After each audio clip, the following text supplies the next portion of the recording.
ಆಚಿ ಮಸಾಲ. ಎಂತ ಅಡಿಗೆಯ ರುಚಿಯಾಗೋ ರಹಸ್ಯವು 20 ರೂಪಾಯಿ.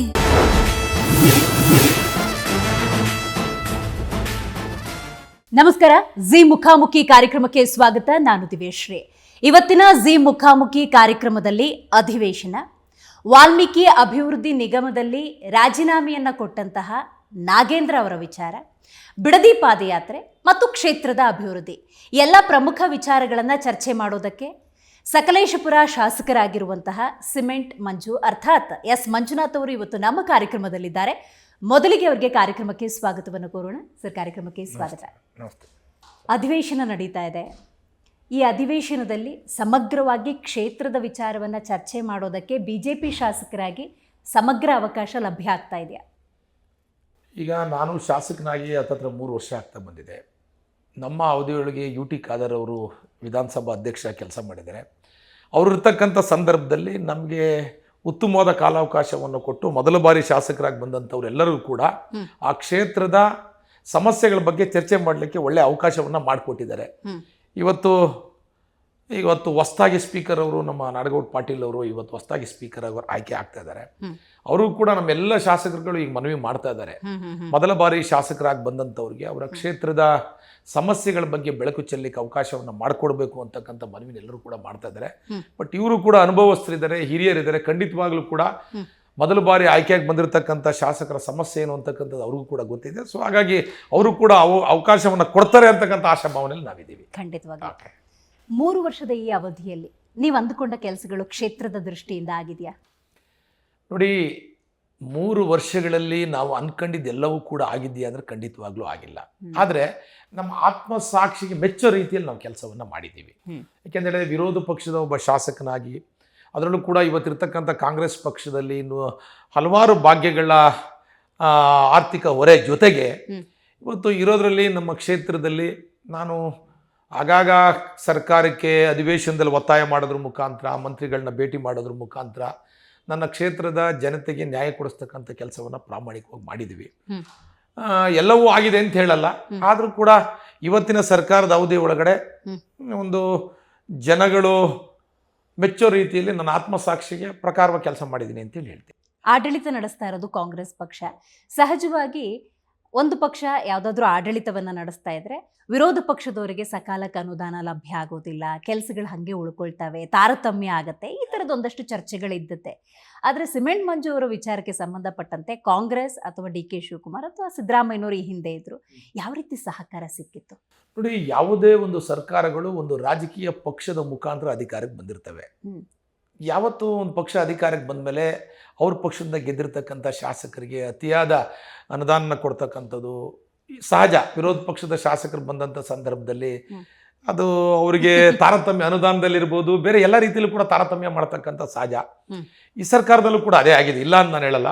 ಅದರಲ್ಲೂ ಕೂಡ ಇರೋದ್ರಲ್ಲಿ ಮಂತ್ರಿಗಳನ್ನ ಭೇಟಿ ಮಾಡಿ ನಮ್ಮ ಕ್ಷೇತ್ರದಲ್ಲಿ ಇರ್ತಕ್ಕಂಥ ಸಮಸ್ಯೆ ಬಗ್ಗೆ ವಿವರಣೆಯನ್ನು ಮಾಡಿ ಅನುದಾನ ತರ್ತಕ್ಕಂಥ ಕೆಲಸವನ್ನು ಮಾಡಿದ್ದೀನಿ. ಎಲ್ಲ ಅನುದಾನವನ್ನು ಕೇಳಿದಷ್ಟೇ ಕೊಟ್ಟಿದ್ದಾರೆ ಅಂತಿಲ್ಲ, ಏನೋ ಒಂದು 100 ಕೇಳಿದರೆ ಒಂದು 10-20 ಕೊಡ್ತಕ್ಕಂಥ ಕೆಲಸವನ್ನು ಮಾಡಿದ್ದಾರೆ. ಬಟ್ ಎಲ್ಲ ಸರ್ಕಾರದಲ್ಲೂ ಕೂಡ ಸಹಜ. ಬಟ್ ಹಿಂದಿನ ಸರ್ಕಾರಗಳಲ್ಲಿ ಹೇಗಿತ್ತು ಅಂತಕ್ಕಂಥದ್ದು ನನಗೆ ಗೊತ್ತಿಲ್ಲ. ಬಟ್ ನಾನು ಬಂದಮೇಲೆ ಅಂತೂ ಕೂಡ ಅದು ರೂಲಿಂಗ್ ಪಾರ್ಟಿ, ನಾನ್ ರೂಲಿಂಗ್ ಪಾರ್ಟಿ ಅಂತೇಳಿ ತಾರತಮ್ಯ ಇದ್ದೇ ಇರುತ್ತೆ. ನನಗೆ ಈಗ 3 ವರ್ಷ ಏನಾದರೂ ಖಂಡಿತವಾಗ್ಲೂ ಕೆಲವೊಂದು ಹೋರಾಟದ ಮುಖಾಂತರ ಪಡಿಬೇಕಾಗುತ್ತೆ, ಕೆಲವೊಂದು ಮನವಿ ಮಾಡೋದ್ರ ಮುಖಾಂತರ ಪಡಿಬೇಕಾಗುತ್ತೆ, ಕೆಲವೊಂದು ವಾಸ್ತವ ವಿಚಾರಗಳನ್ನ ಮಂತ್ರಿಗಳಿಗೆ ಮನವರಿಕೆ ಮಾಡೋದ್ರ ಮುಖಾಂತರ ಪಡಿಬೇಕಾಗುತ್ತೆ. ಒಟ್ಟಿನಲ್ಲಿ ತಾರತಮ್ಯ ಅಂತೂ ಇದ್ದೇ ಇರುತ್ತೆ. ರಾಜ್ಯ ಅಂದಾಗ ಸಮಸ್ಯೆ ಇದ್ದದ್ದೇ, ಕ್ಷೇತ್ರ ಅಂದಾಗಲೂ ಕೂಡ ಖಂಡಿತವಾಗ್ಲೂ ಇದ್ದದ್ದೇ. ಈಗ ಜೆನ್ಜಿ ಯುಗ, ನೀವು ದೇಶದಲ್ಲಿ ಆಗ್ತಿರುವಂಥ ಬೆಳವಣಿಗೆಗಳನ್ನು ಸಮಗ್ರವಾಗಿ ಗಮನಿಸಿರ್ತೀರಿ. ನೀಟ್ ಅಕ್ರಮಕ್ಕೆ ಸಂಬಂಧಪಟ್ಟಂತೆ ದೇಶವ್ಯಾಪಿ ಹೋರಾಟ ಆಯಿತು. ಧರ್ಮೇಂದ್ರ ರಾಜೀನಾಮೆಯನ್ನು ಪಡ್ಕೊಳ್ಳುವಲ್ಲಿ ಯಶಸ್ವಿ ಕೂಡ ಆಯಿತು. ಅಧಿವೇಶನ ಸದ್ಯ ನಡೀತಾ ಇದೆ. ವಾಲ್ಮೀಕಿ ಅಭಿವೃದ್ಧಿ ನಿಗಮದ ಹಗರಣ ಆಯಿತು. ಅವತ್ತು ನಿಮ್ಮಂಥವ್ರು ಹೋರಾಟ ಮಾಡಿದ ಪ್ರತಿಫಲ ನಾಗೇಂದ್ರ ಅವರು ರಾಜೀನಾಮೆ ಪಡ್ಕೊಂಡಿದ್ದಾಯಿತು. ಮತ್ತೊಮ್ಮೆ ಸಂಪುಟದಲ್ಲಿ ನಾಗೇಂದ್ರ ಅವರು ಇದ್ದಾರೆ. ಈಗ ನೀವು ಹೋರಾಟ ಮಾಡ್ತೀರಾ, ರಾಜೀನಾಮೆ ಪಡ್ಕೊಂಡೇ ತೀರ್ತೀರಾ? BJP ಏನು ಮಾಡೋಕ್ಕೆ ಹೊರಟಿದೆ? 100ಕ್ಕೆ 100 ಮಾನ್ಯ ಮುಖ್ಯಮಂತ್ರಿ ಸಿದ್ದರಾಮಯ್ಯನವರು ಆಗಿದ್ದಂಥ ಸಂದರ್ಭದಲ್ಲಿ ಏನು ವಾಲ್ಮೀಕಿ ನಿಗಮದ ಹಗರಣ ಆಯಿತು, ಆ ಹಗರಣದ ವಿರುದ್ಧ ಹೋರಾಟವನ್ನು ಮಾಡಿ ನಾಗೇಂದ್ರ ಅವರು ರಾಜೀನಾಮೆ ಕೊಡೋ ತನಕ ಬಿಡಲಿಲ್ಲ. ಕೊನೆಗೆ ಅವರು ರಾಜೀನಾಮೆಯನ್ನು ಕೊಟ್ಟರು.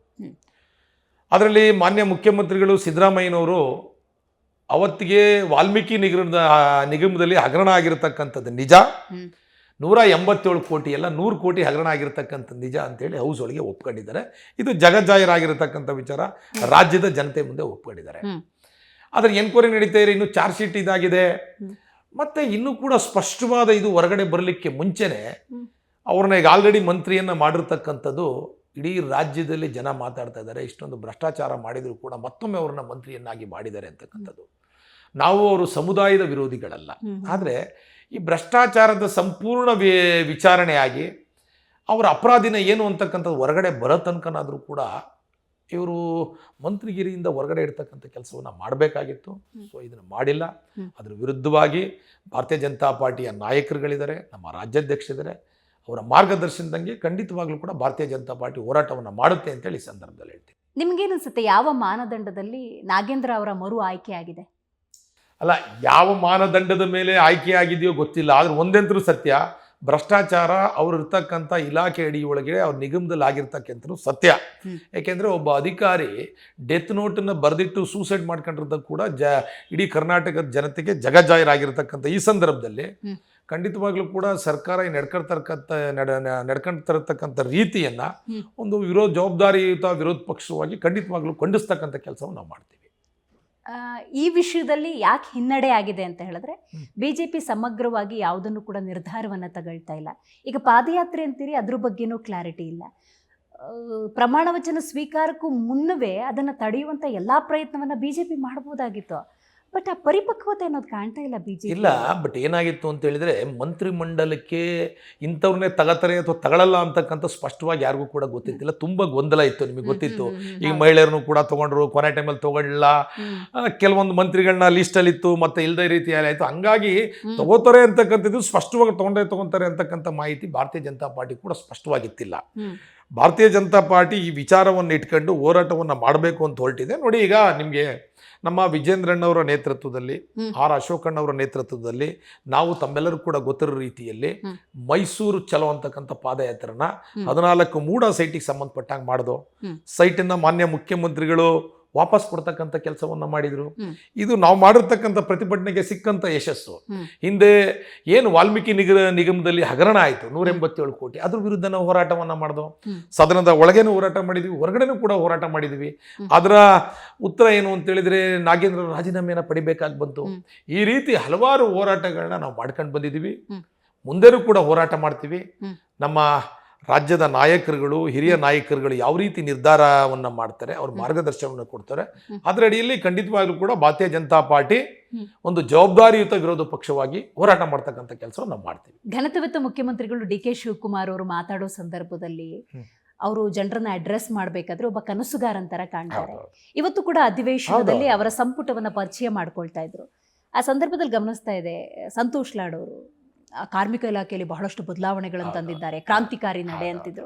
ಅದೇ ಸಾಲಿಗೆ ನಾಗೇಂದ್ರ ಅವ್ರಿಗೆ ಬರ್ಬೇಕಾದ್ರೆ ಏನಪ್ಪ ಹೇಳ್ತಾರೆ ಅನ್ನುವಂಥ ಕುತೂಹಲ. ಅಂದರೆ ಜಮೀರ್ ಅಹಮದ್ ಅವ್ರ ಬಗ್ಗೆ ಏನು ಹೇಳ್ತಾರೆ ಅನ್ನುವಂಥ ಕುತೂಹಲ.